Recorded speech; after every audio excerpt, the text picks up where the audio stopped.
Azərbaycanın təşəbbüsü ilə BMT-də İnsan Hüquqları Şurasının 58-ci sessiyası çərçivəsində mina qurbanlarının hüquqlarının müdafiəsini tələb edən xüsusi qətnamə irəli sürülüb.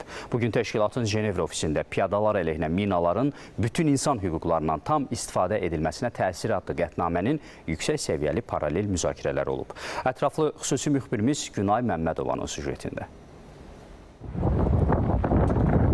Azərbaycanın BMT-nin Cenevra bölməsi nəzdindəki daimi nümayəndəliyi və Universal Rights Group beynəlxalq təşkilatı tərəfindən birgə təşkil olunan müzakirələr BMT-dəki daimi nümayəndəliklər, insan hüquqları sahəsindəki nüfuzlu qurum və ekspertlərin iştirakı ilə keçirildi. Qətnamənin həm müəllifi olan Əlcəzairin, həmçinin Qambiyanın, BMT-nin Cenevra bölməsindəki daimi nümayəndələri, BMT-nin insan hüquqları pozuntuları üzrə məruzəçisi Səfir Yvette Stevens və digərləri minalarla mübarizə sahəsindəki beynəlxalq əməkdaşlıq imkanları, qarşılıqlı təcrübə mübadiləsi və mina qurbanlarına yardımın mümkün beynəlxalq mexanizmlər ətrafında fikir mübadiləsi apardılar. Çıxışçılar mina qurbanlarının insan hüquqlarının beynəlxalq müstəvidə müdafiəsi sahəsindəki dəstəyinə görə Azərbaycana təşəkkürlərini bildirdilər.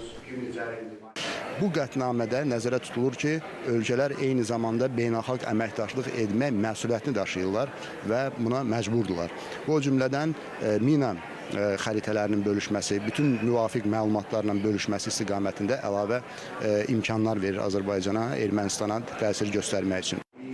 Tədbirdə hüquqşünas və Beynəlxalq İnsan Hüquqları Təşkilatının təsisçisi Ben Keatin mina ədaləti kampaniyasının rəsmi təqdimatını da etdi.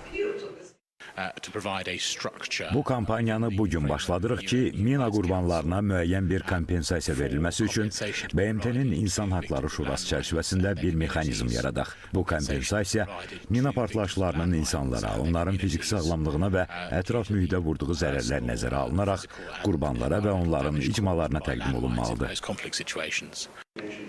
Mina qurbanlarını dəstəkləməyə yönəlmiş təşəbbüs beynəlxalq ictimaiyyətin diqqətini cəlb edir. Zərərçəkənlərə yardım göstərə biləcək xüsusi fondun yaradılması minadan azad gələcəyə ümid doğurur.